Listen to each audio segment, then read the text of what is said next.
Hello everyone and welcome back to my channel. So if you are looking for a quick way to make the Easter bunny for your pictures or for any type of Easter decor, this is the video for you. I hope you guys enjoy.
I missed a couple of steps at the end, so I'm just going to fill you in real quick.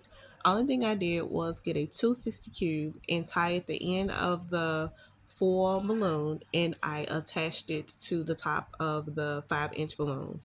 I hope this video helped you and you have a great day, because you are great and don't let anyone tell you you're not.